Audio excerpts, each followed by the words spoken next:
So there are 6 main principles to persuasion overall, which is just getting other people to say yes to you, to your request, to your will, right? And it's a very powerful skill to have, obviously, in fucking sales and marketing and stuff like that, right? So the first one is just reciprocity. So reciprocity is just that we feel indebted to people that has done us a favor, right? So for example, if you and I go out for lunch and I pay for both of us, then you will naturally feel indebted to me, right? You will want to repay me in some way, right? And I could leverage that, right? I could leverage that by asking you, for example, if I were moving out or some shit, I could ask you to help me carry some fucking boxes or some shit. And you will probably do it because you would feel indebted to me, right? And the dynamic between us would be more symbiotic, right? And it will be more mutual. So reciprocity can be used in both manipulative ways and in kind of helpful ways. Like, of course, you can use reciprocity, for example, in marketing with, for example, if you give a lead magnet to a potential customer, you give them a free course of some sort, right? And then later you basically upsell them on your service or some shit. You give them a lead magnet, a full blueprint to something, and then in the end you have a strong call to action to your paid program or something. That is a example of reciprocity, because you are giving them something that they deem valuable for nothing, right? And then they will naturally be more inclined to do you a favor as well, which is buy shit, right? So, and you can also use it in a more kind of helpful and virtuous way. Not saying that marketing and sales overall is vicious, but if a more virtuous example would be, for example, if you are arguing with a certain person, with your sibling or some shit, and then you do them a small or big favor, and they will naturally be inclined to repay you, right? And it will basically settle the dynamic to a much better one, right? So you can use it in both ways. You can use it for manipulative reasons or helpful reasons. And by the way, the only difference between manipulation and help is just intention. So it's what you're intending with doing, like, the fucking favor, right? So you can use it both ways. And the thing with reciprocity is that there are almost always disproportionate returns. So for example, if you have a lead magnet that you give to someone of some sort, they will naturally be inclined to repay you, as we discussed earlier, but they will in many cases be willing to repay you to a much greater extent, right? For example, buying your shit, right? So you can use this, for example, if you are going to school or some shit, you can, if you give a few people gum, like some fucking chew gum or some shit, like, I can promise you that they will be less likely to pick on you or some shit, right? It's pretty self-explanatory overall. So reciprocity is just a very fundamental concept to human civilizations overall. And the thing with social media is that you can force reciprocity, right? For example, you see a bunch of YouTubers, right, and they give a bunch of valuable content to their audiences, right? And what happens is that they are forcing reciprocity. They're forcing reciprocity in their way. But the thing with the internet is that they have infinite leverage. They can multiply their efforts and time, which is their video. They can multiply their video over and over again to a million different people, but everything has to funnel back to one person.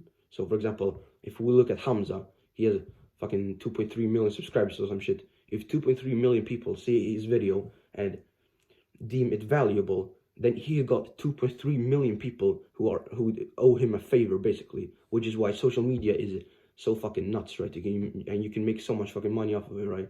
So that's that. Now the second principle is called commitment and consistency, and it is basically that people, they don't like feeling like they are wrong. So for example, if someone commits to something, then they will naturally want to stay consistent with that commitment. So for example, you can see this with a bunch of guys who bet on sports, right? If they bet on a fucking football team or some shit, or some dumb shit, right? They bet on some fucking football team. If you ask them before they've placed their bet and who they think is going to win the game, they will not be very sure, right? But after they've placed their bet, they will be much surer, because they don't want it to be wrong. They want to be consistent with their commitments, and they've committed to one team, and then they want to stay consistent with it and basically just root for them overall. So you can leverage this in sales. For example, if you are on a sales call, you're on a closing call with some fucking lead, with a prospect, right?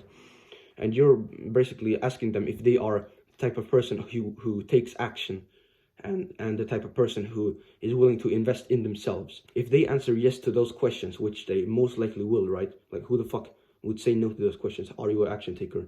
And would you be able to invest in yourself, right? And after they've said yes, you can speak a little bit more, then you can go into your offer or some shit, and then you can remind them of the commitments that they've already made, by basically saying, so because you're an action taker and you are someone who's willing to invest in themselves, I think you should do this, right? So would you be opposed to that? All right, let's go, right? And it's so powerful because people, they don't want to contradict themselves. And what you're doing is that you're basically putting words into their mouth, and there's nothing they really can do it because they have said it before, right? And this is even more powerful when they have made a public commitment, right? For example, if they are a big YouTuber and they say something on YouTube, they have a long guide on something where they explain their beliefs and their opinions, right? And then if you can ask them to stay consistent with those beliefs, it will be pretty much impossible for that guy to stop saying that he believes the thing that he said in the video, because he's made a public commitment, right? And it's much harder to cut the ties to a public commitment than to a private one, right? And so you want to leverage that in your favor as much as possible, preferably, right?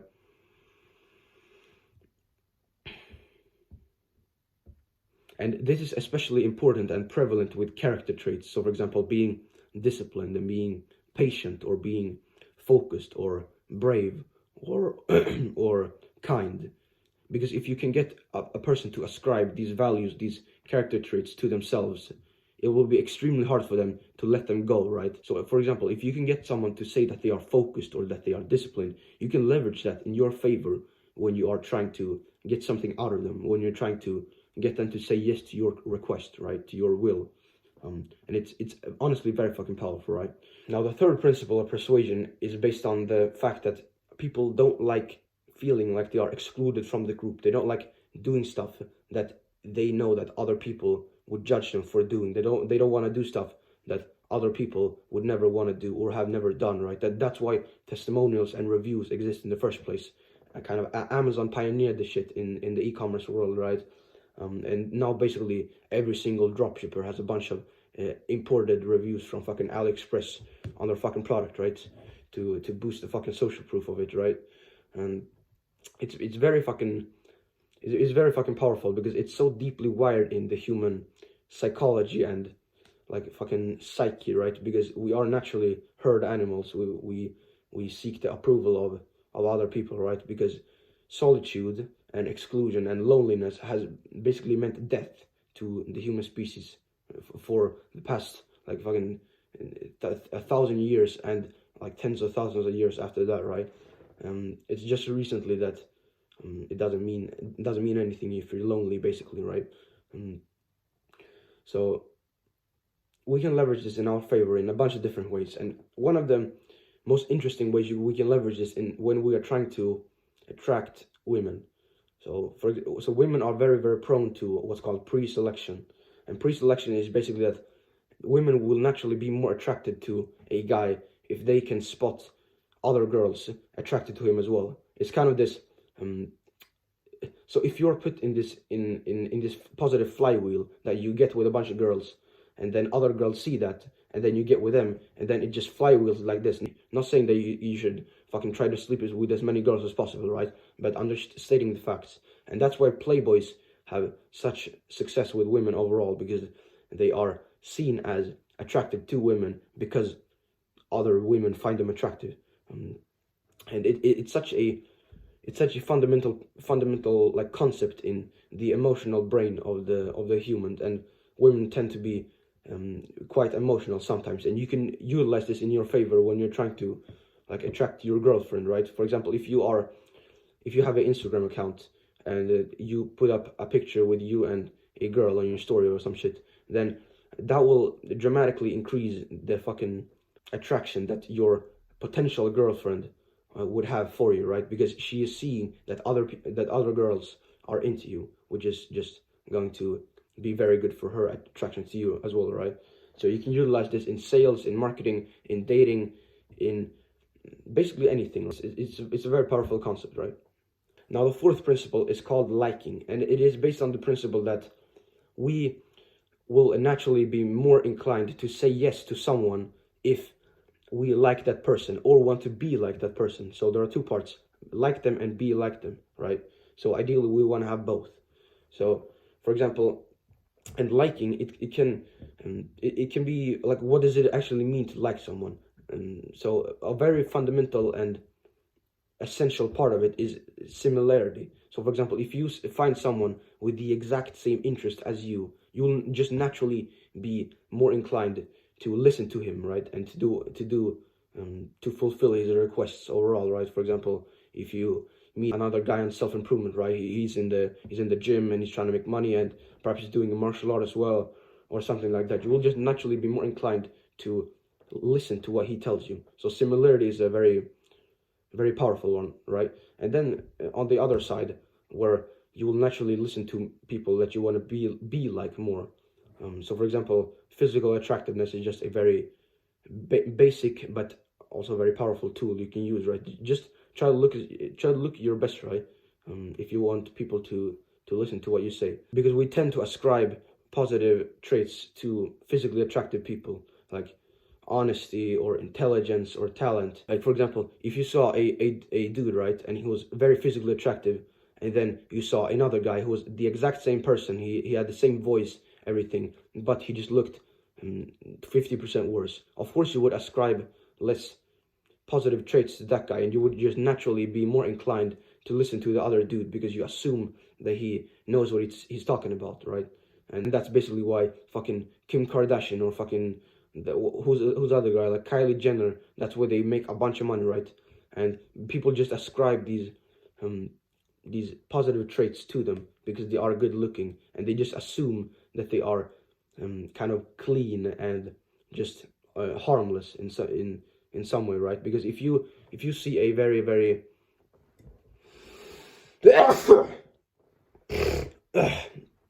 thanks, bro. So for example, if you see a dude that is looking extremely like fucking just weird and sick and injured and everything. For example, if you see a prehistoric human, if you see a human that looks like a fucking a mixture between a real human and a monkey, then you will just naturally be less inclined to like him overall, because the human species is designed to be repelled by things that look human but have something wrong with them. So, for example, in the caveman days, right, if we saw someone who looked like a human, they most likely were human, but they had some fucking, there was something weird about them. They looked a little bit sick or a little bit injured. We were naturally inclined to stay away from that person because we didn't want them to spread the potential like disease that they carried, right? And it's just a fundamental survival mechanism that has been brought upon the human species for a very long time, right?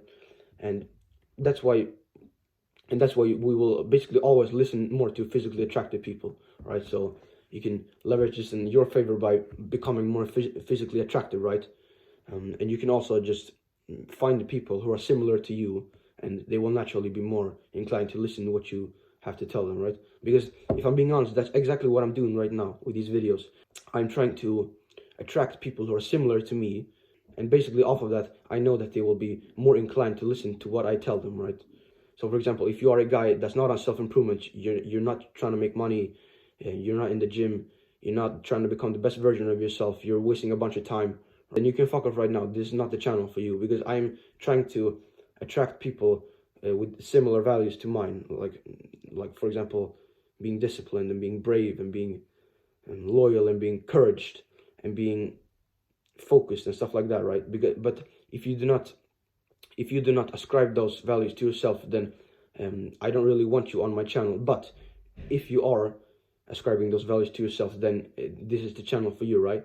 So it's an example of how you can utilize liking to your advantage, right? Because I know that if you are similar to me, if you want to do this same stuff as me, right, you want to become the best version of yourself, then you will just naturally be inclined to listen to what I have to tell you more, right? So, and it's not malicious in any way, it's not harmful, right? You can use this as a very manipulative way, and you can use it as a helpful way, right? As we discussed earlier, it's all about intention, right? So that's basically it. So liking is a very powerful one. Now the fourth one is authority, and authority is just that we will always like dude. I heard this from Alex Moses' video, and it is that imagine a guy that can go up to the president of the United States and tell him to drop his trousers and stick his finger up his ass, right? Imagine that guy. Well, predominantist or what? I'm not even sure how to fucking pronounce that shit, but it's basically a kind of doctor that helps with the like fucking your ass or some. It basically helps with your food digestion system and your fucking like basically making sure that the food in your body is being sorted out, and basically that your poop and your shit is going well, right? Because if you, for example, have some fucking disease or some cancer in your ass, then you need someone to look at that, right? And basically those people are like that.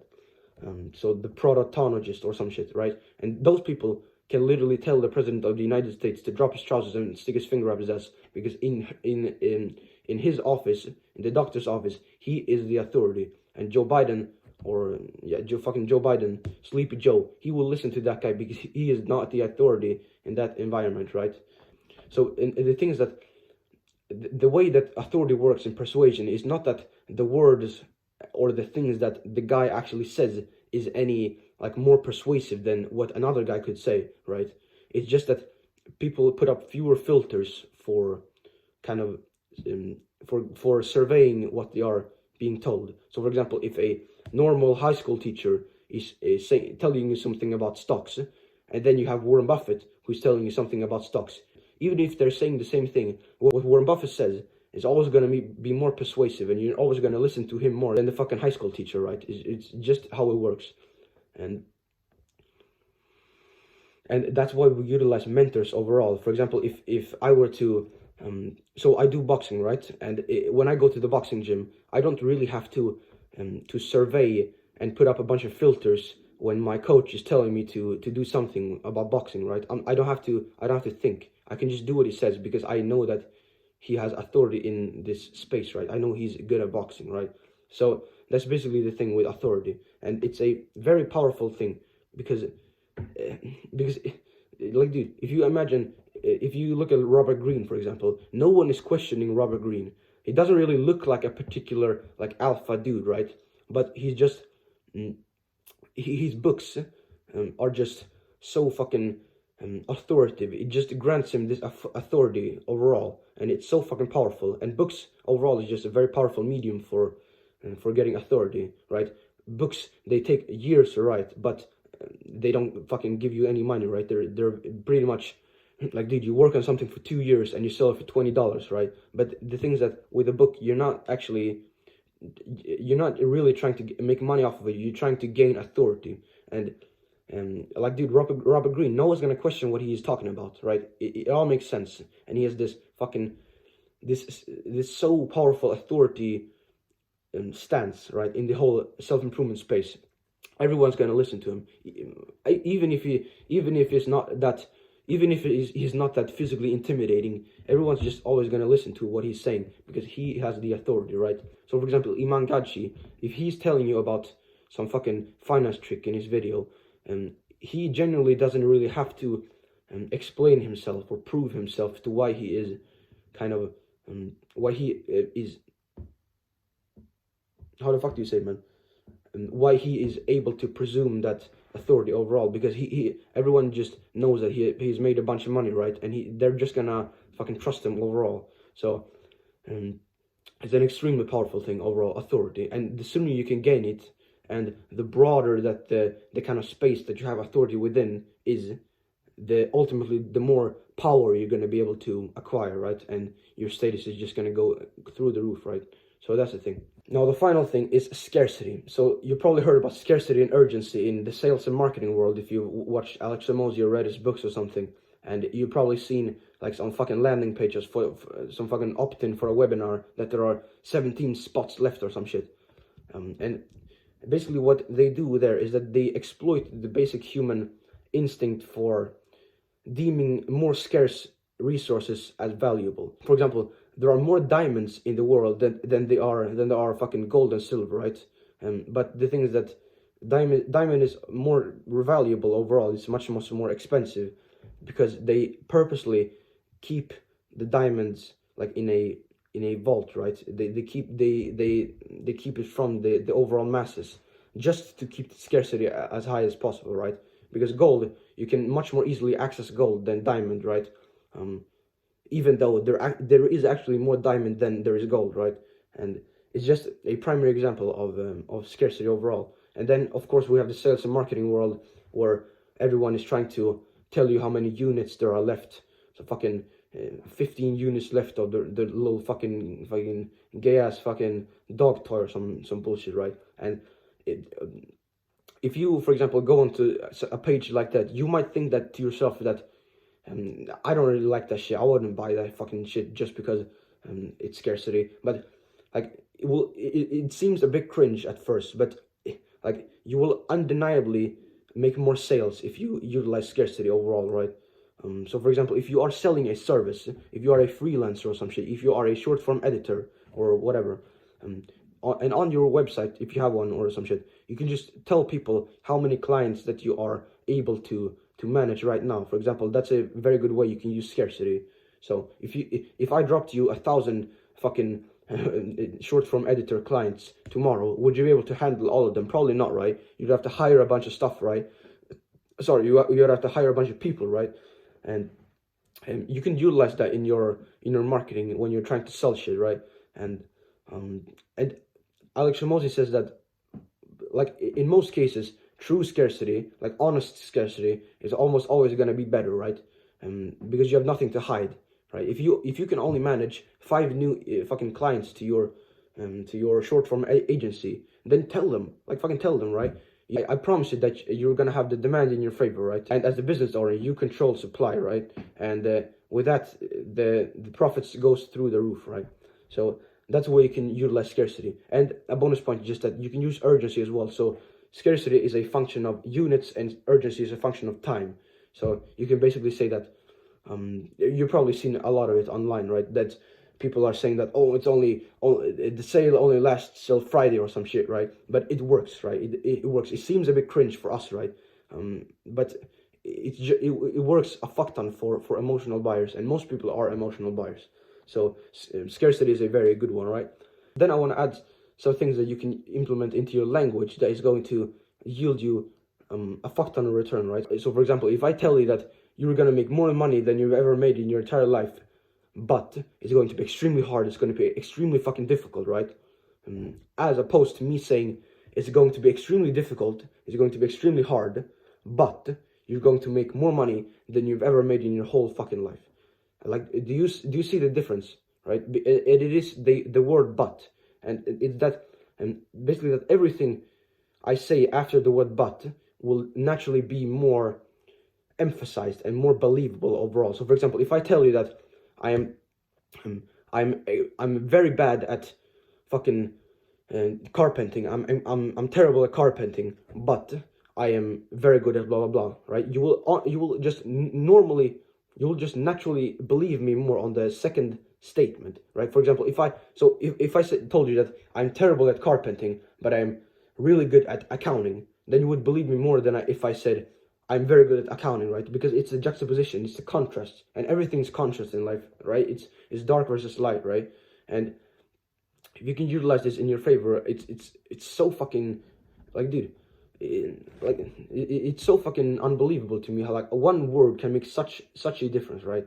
So but is a very very fucking powerful one. So you can utilize this in the basic format of this has happened, but everything that I'm gonna say now sounds more believable, right? It's a tonality shift, right? It's so fucking powerful, man. So, and then another point is that you can utilize the word because as well. So for example, if you are requesting something of someone, you're basically asking them, hey, could you do this? Then if you just add because and a reasonable reason for why do we do it, it will sound so much fucking more compelling, right? For example, if I tell you that, could you could you take the trash out?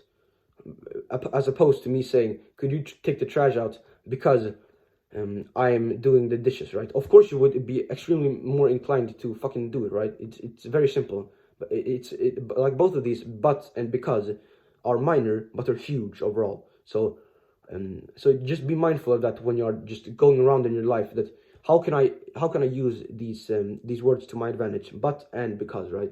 Because they're very fucking powerful, right? So that's basically it for this video. So if you enjoy this content, you can fucking subscribe, right? Because YouTube will just recommend you more videos, and I'm gonna be posting a fuck ton of content, right? Every single day, right? So I'll see you, bro.